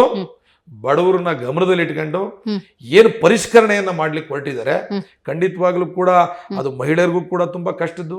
ವೃದ್ಧಾಪ್ಯ ವೇತನವನ್ನ ಕೊಟ್ಟಿಲ್ಲ, ವಿಧವಾ ವೇತನವನ್ನ ಕೊಟ್ಟಿಲ್ಲ 3-4 ತಿಂಗಳುಗಳಿಂದ. ಖಂಡಿತವಾಗ್ಲೂ ಕೂಡ ಇದಾಗಬಾರ್ದು. ಬಡವರಿಗೆ, ಮಧ್ಯಮ ವರ್ಗದವ್ರಿಗೆ ಇದೆಲ್ಲ ಒಂದು ರೀತಿ ದೊಡ್ಡ ಹೊರೆ ಅಂತಕ್ಕಂಥ ಆಗುತ್ತೆ. ಯಾವುದೇ ಆಳ್ತಕ್ಕಂಥ ಸರ್ಕಾರ ಬಡವರಿಗೆ, ಮಧ್ಯಮ ವರ್ಗದವ್ರಿಗೆ ಯಾವತ್ತೂ ಕೂಡ ಹೊರೆ ಆಗಬಾರ್ದು ಅಂತಕ್ಕಂಥದ್ದು ನಮ್ಮ ಭಾವನೆ. ಗ್ರಾಮೀಣ, ತಾಲೂಕು, ಜಿಲ್ಲಾ ಮಟ್ಟದಿಂದ ಕೆಲವೊಂದು ಕೆಲಸಗಳಿಗೆ ಬೆಂಗಳೂರಿಗೆ ಬರ್ತಾರೆ, ರಾಜಧಾನಿ ಅಲ್ವಾ? ಆದ್ರೆ ಇಂಥ ಸಂದರ್ಭದಲ್ಲಿ ಪಾಕೆಟ್ ಅಲ್ಲಿ ಇಷ್ಟು ದುಡ್ಡಿದ್ರೆ ಆ ಕೆಲಸ ಆಗುತ್ತೆ ಅನ್ನೋ ಕ್ಲಾರಿಟಿ ಜನಕ್ಕೆ ಸಿಗೋ ಮಟ್ಟಕ್ಕೆ ಭ್ರಷ್ಟಾಚಾರ ಇದೆ. ಖಂಡಿತವಾಗ್ಲೂ ಕೂಡ ಇದೆ ನೋಡಿ.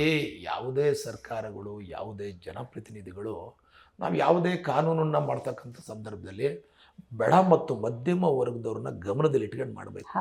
ಯಾಕೆ ಅಂತ ಹೇಳಿದ್ರೆ ಯಾರೂ ಕೂಡ ಏನು ಹಣಕಾಸಿನಲ್ಲಿ ಅಂಥ ಶ್ರೀಮಂತರೇ ನಮ್ಮ ದೇಶದಲ್ಲಿ ಬೇರೆ ದೇಶಕ್ಕೆ ಈಗ ಇದು ಮಾಡಿದ್ರೆ ತುಂಬ ಎಲ್ಲರೂ ಶ್ರೀಮಂತರು ಅಂತ ಹೇಳ್ತಕ್ಕಂಥ ಭಾವನೆಗಳಿಲ್ಲ. ಯಾವ್ದಾರ ಒಬ್ಬ ಬಡ ರೈತ ಬೆಂಗಳೂರಿಗೆ ತನ್ನ ಯಾವುದೋ ಕೆಲಸಕ್ಕೆ ಬಂದ್ರೆ ಇಷ್ಟೇ ಹಣದಲ್ಲಿ ಮುಗಿಯುತ್ತೆ ಅಂತಕ್ಕಂಥ ವಾತಾವರಣ ಇವತ್ತಿಲ್ಲ.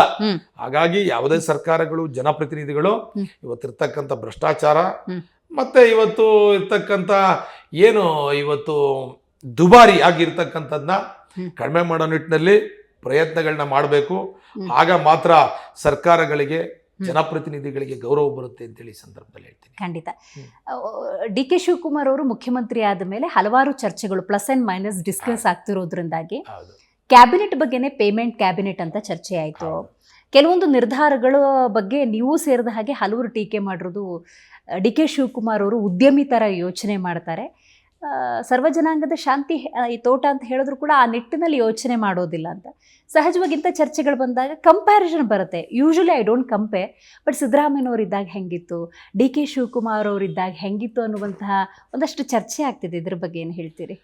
ಅಲ್ಲ, ಈಗ ನೀವು ಈಗ ಮಹಿಳೆಯರನ್ನ ಸಂಪುಟಕ್ಕೆ ತಗೊಂಡಿಲ್ಲ ಅಂತಕ್ಕಂಥದ್ದು ನೋಡ್ರೆ ನಿಮಗೆ ಅನ್ಸುತ್ತೆ, ನನಗಲ್ಲ. ಇಡೀ ರಾಜ್ಯದಲ್ಲಿ ಆಲ್ರೆಡಿ ಮಾತನ್ನ ಪ್ರಾರಂಭ ಮಾಡಿದ್ದಾರೆ ನೋಡಿ. ಮಹಿಳೆಯರು ಕೂಡ ಸರಿಸಮಾನವಾಗಿ ಈ ರಾಜ್ಯದಲ್ಲಿ 7 ಕೋಟಿ ಇದ್ದಾರೆ, ಅವರು ಕೂಡ 3.5 ಕೋಟಿ ಜನಸಂಖ್ಯೆ ಇದ್ದಾರೆ. ಅವರೇ ಮ್ಯಾಕ್ಸಿಮಮ್ ವೋಟರ್ಸ್. ಈ ದೇಶದ ಹೆಮ್ಮೆಯ ಪ್ರಧಾನಮಂತ್ರಿಗಳು ನರೇಂದ್ರ ಮೋದಿ ಅವರು ಮಹಿಳೆಯರಿಗೆ 33% ಮೀಸಲಾತಿಯನ್ನ ಕೊಡಬೇಕು ಅಂತಕ್ಕಂಥ ಸಂದರ್ಭದಲ್ಲಿ ನಮಗೆ ನಂಬರ್ಸ್ ಇಲ್ಲ ಅಂದ್ರೂ ಕೂಡ ವಿರೋಧ ಪಕ್ಷದವರು ಕೂಡ ಮಹಿಳೆಯರ ಪರವಾಗಿ ನಿಲ್ತಾರೆ ಅಂತಕ್ಕಂಥ ಉದ್ದೇಶದಿಂದ ನರೇಂದ್ರ ಮೋದಿ ಅವರು ತಂದಿರತಕ್ಕಂಥ ಬಿಲ್ಲನ್ನು ಯಾವುದು ಕೂಡ ಸೋತಿರ್ತಕ್ಕಂಥ ಉದಾಹರಣೆ ಇಲ್ಲ.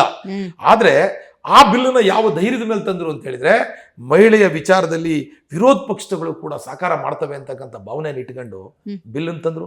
ಅಲ್ಲೂ ಕೂಡ ಸೋಲಿಸ್ತಕ್ಕಂಥ ಕೆಲಸವನ್ನ ಕಾಂಗ್ರೆಸ್ ಪಕ್ಷ ಮಾಡ್ತು. ತದನಂತರದಲ್ಲಿ ಇಲ್ಲಾದ್ರೂ ಕೂಡ ಮಹಿಳೆಯರಿಗೆ ಕ್ಯಾಬಿನೆಟ್ ಅಲ್ಲಿ ಪ್ರಾತಿನಿಧ್ಯ ಕೊಡ್ತಾರೆ. ಕನಿಷ್ಠ 2 ಜನನಾದ್ರೂ ಕೂಡ ಕ್ಯಾಬಿನೆಟ್ ಒಳಗಡೆ ಮಹಿಳೆ ಪ್ರಾತಿನಿಧ್ಯ ಇರುತ್ತೆ ಅಂತಕ್ಕಂಥ ಭಾವನೆ ಇಡೀ ರಾಜ್ಯದ ಜನತೆಗಿತ್ತು. ಆದ್ರೆ ಇವರು ಮಾಡಿದ್ದೇನು? ಇವರು ಒಂದೇ ಒಂದು ಮಹಿಳೆಯನ್ನು ಕೂಡ ಇವತ್ತು ಕೂಡ ಕ್ಯಾಬಿನೆಟ್ ಒಳಗೆ ತಗೊಳ್ಳಿಕ್ಕೆ ಆಗಿಲ್ಲ ಅಂತ ಹೇಳಿದ್ರೆ, ಈ ರಾಜ್ಯದ ಮಹಿಳೆಯರಿಗೆ ಯಾವ ರೀತಿ ಮುಖವನ್ನು ತೋರಿಸ್ತಾರೆ, ಯಾವ ರೀತಿ ಮೀಡಿಯಾ ಮುಂದೆ ಮಾತಾಡ್ತಾರೆ, ಈ ರಾಜ್ಯದ ಮಹಿಳೆಯರಿಗೆ ಏನಂತ ಉತ್ತರವನ್ನ ಕೊಡ್ತಾರೆ?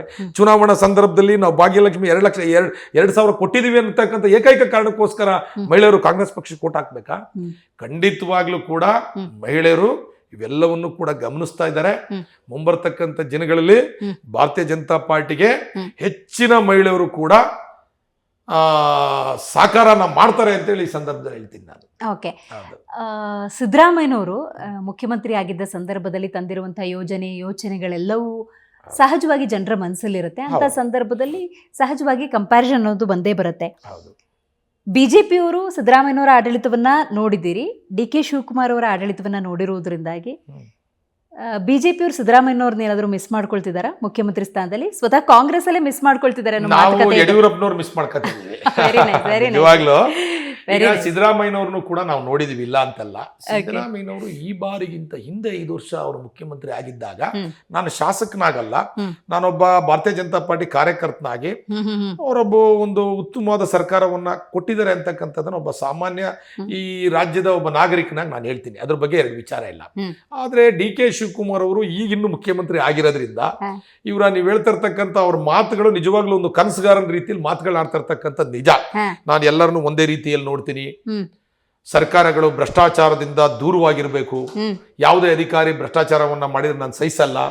ಮತ್ತೆ 224 ಶಾಸಕರನ್ನು ಕೂಡ ಒಂದೇ ಜೊತೆಗೆ ತಗೊಂಡೋಗ್ತಕ್ಕಂಥ ಕೆಲಸವನ್ನ ಮಾಡ್ತೀನಿ, ವಿರೋಧ ಪಕ್ಷವನ್ನು ಕೂಡ ಜೊತೆಗೆ ತಗೊಂಡೋಗ್ತಕ್ಕಂಥ ಕೆಲಸವನ್ನ ಮಾಡ್ತೀನಿ ಅಂತಕ್ಕಂಥ ಮಾತುಗಳನ್ನ ನಾನು ವಿಧಾನಸಭೆಯಲ್ಲೂ ಕೂಡ ಆಡಿರ್ತಕ್ಕಂಥ ನಾನು ನೋಡಿದ್ದೀನಿ.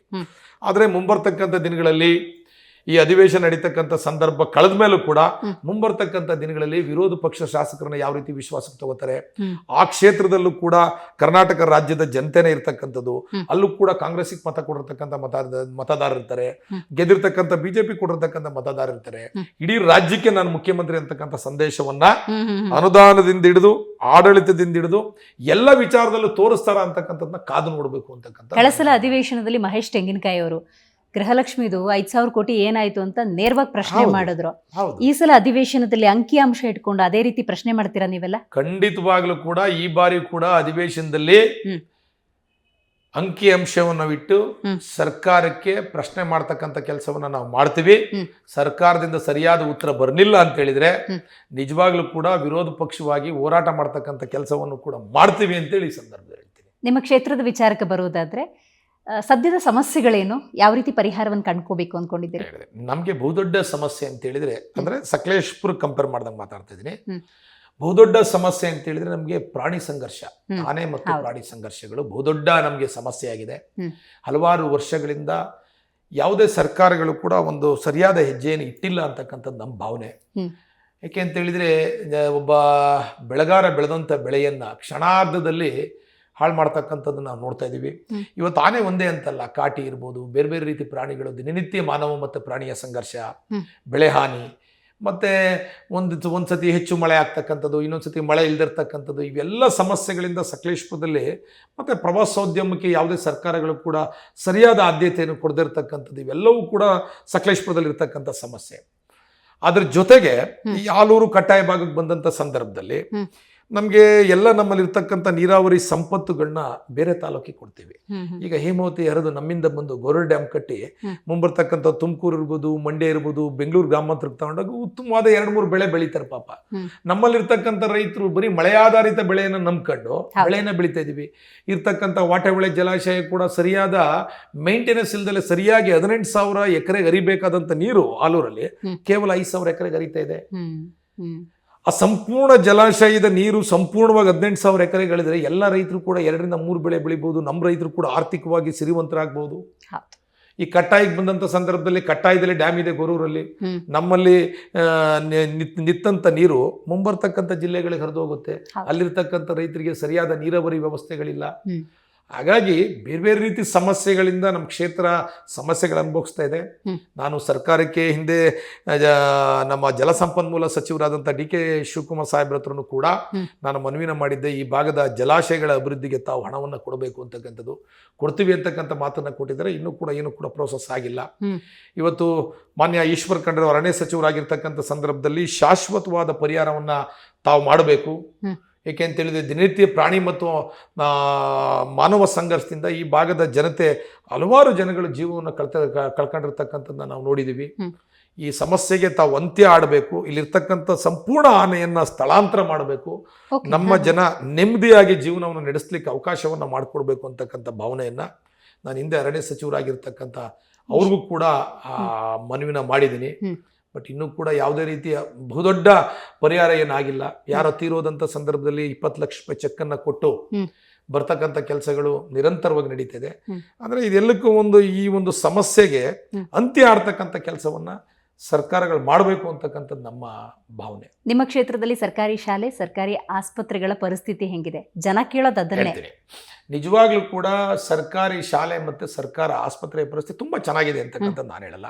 ನನ್ನ ಆತ್ಮಸಾಕ್ಷಿಯಾಗಿ ನಾನಿನ್ನು 1 ವರ್ಷದಲ್ಲಿ ನಾನು ಪಟ್ಟಿ ಕೊಡ್ತೀನಿ. ನಾನು ಶಾಸಕನಾದ್ಮೇಲೆ ಎಷ್ಟು ಸರ್ಕಾರಿ ಶಾಲೆಯನ್ನು ರಿಪೇರಿ ಮಾಡಿಸಿದ್ದೀನಿ. ಸರ್ಕಾರಿ ಆಸ್ಪತ್ರೆಗೆ ನಾನು ಕನಿಷ್ಠ ಏನಿಲ್ಲ 15 ಡೇಸ್ ಒಂದ್ಸಾರಿ ಭೇಟಿ ಕೊಡ್ತೀನಿ. ನಿನ್ನೆ ಬೆಳಗ್ಗೆ ನಾನು ಸರ್ಕಾರಿ ಆಸ್ಪತ್ರೆಯಿಂದ ಬಂದಿರೋದು. ನಾನು ಕಳೆದ 1 ವಾರದಲ್ಲಿ 2 ಬಾರಿ ಭೇಟಿಯನ್ನು ಕೊಟ್ಟಿದ್ದೀನಿ, ಇಲ್ಲ ಅಂತಲ್ಲ. ಅಂದರೆ ಈಗ ಸರ್ಕಾರಿ ಆಸ್ಪತ್ರೆಗಳನ್ನ ಕೆಲವೊಂದು ರಿಪೇರಿ ಮಾಡಿಸ್ತಕ್ಕಂಥ ಕೆಲಸವನ್ನ ಮಾಡಿದ್ದೀನಿ. ನಿನ್ನೆ ಒಂದು ಐಸೋಲೇಷನ್ ವಾರ್ಡನ್ನು ಕೂಡ ಸಾರ್ವಜನಿಕರಿಗೆ ಮುಕ್ತವನ್ನಾಗಿ ಮಾಡಿದ್ದೀನಿ. ಮತ್ತೆ ಡಯಾಲಿಸಿಸ್ ಸೆಂಟರ್ ಕೂಡ ಮೊದಲು ತುಂಬಾ ಒಳಗಡೆ ಇತ್ತು, ಅದನ್ನ ಹೊರಗಡೆ ತಗೊಂಬಂದು ಡಯಾಲಿಸಿಸ್ ಸೆಂಟರ್ ಕೂಡ ಅಟ್ ಎ ಟೈಮಲ್ಲಿ 5 ಜನಕ್ಕೆ ಡಯಾಲಿಸಿಸ್ ಮಾಡ್ತಕ್ಕಂಥ ಕೆಲಸವನ್ನು ಕೂಡ ಮಾಡಿದ್ದೀನಿ. ಆಲೂರಲ್ಲಿ ಡಯಾಲಿಸಿಸ್ ಸೆಂಟರ್ ಇತ್ತಿಲ್ಲ, ಅಲ್ಲೂ ಕೂಡ ಡಯಾಲಿಸಿಸ್ ಸೆಂಟರ್ನ ಮಾಡ್ತಕ್ಕಂಥ ಕೆಲಸವನ್ನ ಮಾಡಿದ್ದೀನಿ. ಅಡ್ವಾನ್ಸ್ ಲ್ಯಾಬನ್ನ ಮಾಡ್ತಾ ಇದ್ದೀನಿ. ರಕ್ತ ಪರೀಕ್ಷೆ ಎಲ್ಲವನ್ನೂ ಕೂಡ ಸಂಬಂಧಪಟ್ಟ ರೀತಿಯಲ್ಲಿ ಹಾಸನಕ್ಕೆ ಹೋಗೋದನ್ನ ತಪ್ಪಿಸಬೇಕು ಅಂತಕ್ಕಂಥ ಉದ್ದೇಶದಿಂದ ಹಿಂದೆ ಒಂದು ಲ್ಯಾಬನ್ನು ಕೂಡ ಮಾಡ್ತಾ ಇದ್ದೀನಿ. ಆಲೂರಲ್ಲೂ ಕೂಡ ಲ್ಯಾಬನ್ನ ಸರ್ಕಾರಿ ಆಸ್ಪತ್ರೆ ಮೇಲೆ ಕನ್ಸ್ಟ್ರಕ್ಷನ್ ಮಾಡ್ತಕ್ಕಂಥ ಕೆಲಸವನ್ನ ಮಾಡಿದ್ದೀನಿ. ಹಂತವಾಗಿ ಒಬ್ಬ ವಿರೋಧ ಪಕ್ಷ ಶಾಸಕನಾಗಿ ಹಂತವಾಗಿ ಬದಲಾವಣೆ ತರಲಿಕ್ಕೆ ಪ್ರಾಮಾಣಿಕ ಪ್ರಯತ್ನವನ್ನ ಮಾಡ್ತಾ ಇದ್ದೀನಿ.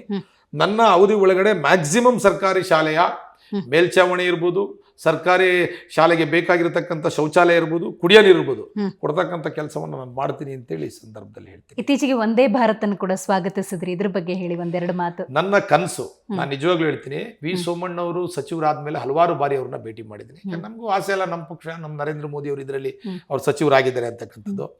ನನಗೆ ಒಂದು ಇಂಟರ್ಸಿಟಿ, ಒಂದು ಮೆಮೋ ಅಂತೇಳಿ ಒಂದು ಟ್ರೈನ್ ಬರುತ್ತೆ, ಅದು ಪ್ಲಸ್ ಇದು 3 ಟ್ರೈನ್ಗಳನ್ನ ಸಕಲೇಶ್ಪುರಕ್ಕೆ ಎಕ್ಸ್ಟೆಂಡ್ ಮಾಡಿಕೊಡಿ ಅಂತಕ್ಕಂಥದ್ದು ನಾನು ಹೇಳಿದ್ದೆ.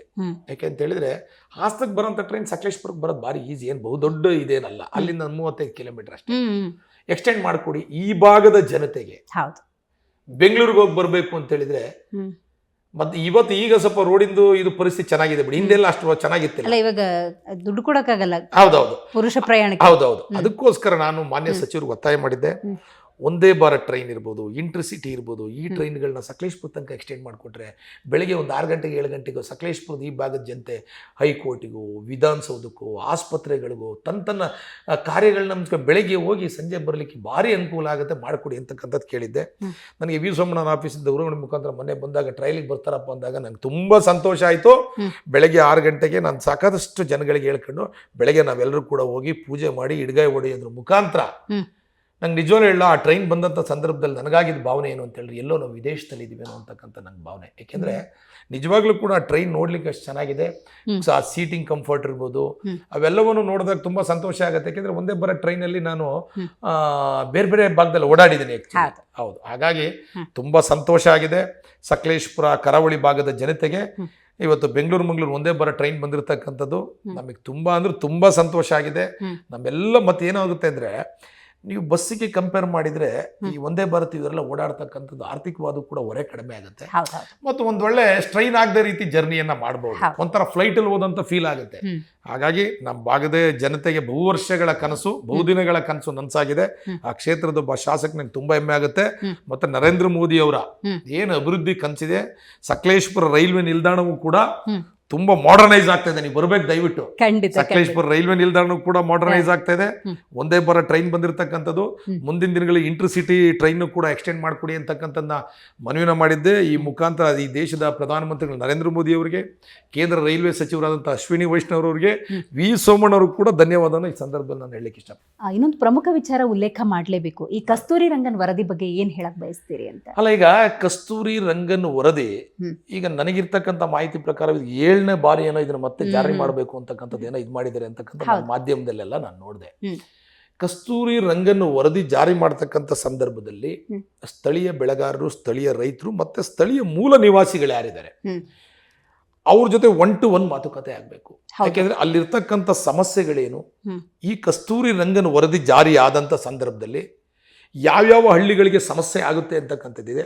ಆ ಭಾಗದ ರೈತರು, ಆ ಭಾಗದ ಬೆಳೆಗಾರರು, ಅಲ್ಲಿರ್ತಕ್ಕಂಥ ಮೂಲ ನಿವಾಸಿಗಳಿಗೆ ಯಾವುದೇ ಧಕ್ಕೆ ಆಗದ ರೀತಿಯಲ್ಲಿ, ಅವರ ಕೃಷಿ ಚಟುವಟಿಕೆಗಳಿಗೆ ಯಾವುದೇ ರೀತಿ ಧಕ್ಕೆ ಆಗದ ರೀತಿಯಲ್ಲಿ, ಅಲ್ಲಿರ್ತಕ್ಕಂಥ ಮೂಲ ನಿವಾಸಿಗಳ ಆಸ್ತಿಗಳಿಗೆ ಯಾವುದೇ ಧಕ್ಕೆ ಆಗದ ರೀತಿಯಲ್ಲಿ ಇವರು ಇದನ್ನ ಜಾರಿ ಮಾಡಬೇಕು ಹೊರತು ಏಕಾಏಕಿ ಇವರೇನಾದರೂ ಕೂಡ ಜಾರಿ ಮಾಡಕ್ಕೆ ಹೊರಟಂಥ ಸಂದರ್ಭದಲ್ಲಿ ಖಂಡಿತವಾಗ್ಲೂ ಕೂಡ ನಮ್ಮ ಮಲೆನಾಡು ಭಾಗದ ಪಶ್ಚಿಮ ಘಟ್ಟದ ನಿವಾಸಿಗಳಿಗೆ ತೊಂದರೆ ಅಂತೂ 100ಕ್ಕೆ 100 ಆಗುತ್ತೆ.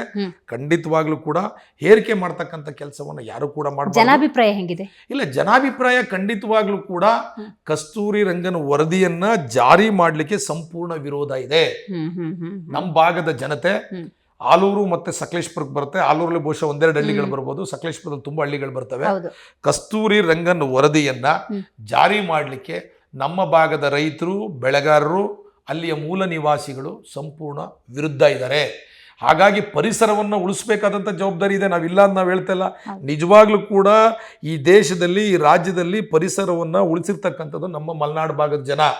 ಹಾಗಾಗಿ ಅವರ ಹಿತದೃಷ್ಟಿಯನ್ನ ಗಮನದಲ್ಲಿಟ್ಕೊಂಡು, ಬೆಳೆಗಾರರು, ರೈತರ ಹಿತದೃಷ್ಟಿಯನ್ನ ಗಮನದಲ್ಲಿಟ್ಕೊಂಡು, ಅವ್ರಿಗೆ ಯಾವುದೇ ಸಮಸ್ಯೆ ಆಗದ ರೀತಿಯಲ್ಲಿ ಇದನ್ನ ಕಾರ್ಯರೂಪಕ್ಕೆ ತರಬೇಕು ಹೊರತು ಏಕಾಏಕಿ ಯಾವುದೇ ಕಾರಣಕ್ಕೂ ಕೂಡ ಇದು ಕಾರ್ಯರೂಪಕ್ಕೆ ತರಬಾರದು ಅಂತಕ್ಕಂಥದ್ದು ನಮ್ಮ ಒತ್ತಾಯ. ಎಲ್ಲಾ ವಿಷಯದಲ್ಲೂ ರಾಜಕೀಯ ಇರೋದ್ರಿಂದಾಗಿ ಈ ಕಸ್ತೂರಿ ರಂಗನ್ ವರದಿಯ ವಿಚಾರದಲ್ಲೂ ಇರುವಂತಹ ರಾಜಕೀಯ. ಈಗ ನೋಡಿ, ಬಿಡದಿ ಪಾದಯಾತ್ರೆಗೆ ಸಂಬಂಧಪಟ್ಟ, ಬಿಡದಿ ಟೌನ್ಶಿಪ್ಗೆ ಸಂಬಂಧಪಟ್ಟ ನೀವು ಗಮನಿಸಿದಿರಿ, ಕುಮಾರಸ್ವಾಮಿ ಅವರು ಇಲ್ಲ ಬೈರ್ಮಂಗಲಕ್ಕೆ ಬನ್ನಿ ಮಾತಾಡೋಣ ಅಂತ ಮುಖ್ಯಮಂತ್ರಿಗಳಿಗೆ ಆಹ್ವಾನ ಮಾಡ್ತಾರೆ. ಡಿ.ಕೆ. ಶಿವಕುಮಾರ್ ವಿಧಾನಸೌಧಕ್ಕೆ ಬನ್ನಿ ಅಂತಾರೆ. ಅಂದ್ರೆ ಈ ಪ್ರತಿಷ್ಠೆಯಲ್ಲಿ ಇಂತಹ ಸಮಸ್ಯೆಗಳು ಅಲ್ಲೇ ಉಳ್ಕೋತವೆ.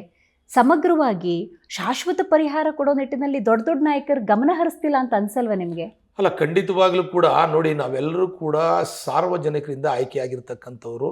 ನಾವು ಮಾಡ್ತಾ ಇರ್ತಕ್ಕಂಥ ಕೆಲಸ ಸಾರ್ವಜನಿಕರಿಗೆ ಉಪಯೋಗ ಆಗಬೇಕು.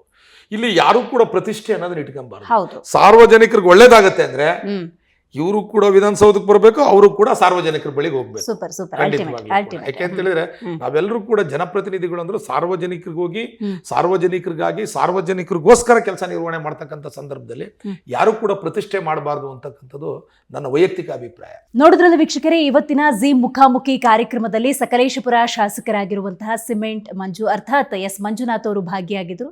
ಪ್ರಮುಖವಾಗಿ ಕ್ಷೇತ್ರದ ಅಭಿವೃದ್ಧಿ ಎಷ್ಟರ ಮಟ್ಟಿಗೆ ಸಾಗಿದೆ, ಅಧಿವೇಶನ ಕೂಡ ನಡೀತಾ ಇರೋದ್ರಿಂದಾಗಿ ಕ್ಷೇತ್ರದ ಸಮಸ್ಯೆಯನ್ನ ಅಧಿವೇಶನದಲ್ಲಿ ಪ್ರಸ್ತಾಪ ಮಾಡೋದು ಸೇರಿದಂತೆ ಬಿಜೆಪಿ ಮುಂದಿನ ದಿನದಲ್ಲಿ ಸಮಗ್ರ ಹೋರಾಟವನ್ನ ರಾಜ್ಯವ್ಯಾಪಿ ಮಾಡುತ್ತೆ ಅನ್ನುವಂಥ ಸ್ಪಷ್ಟ ಸಂದೇಶವನ್ನ ರವಾನೆ ಮಾಡಿದ್ದಾರೆ.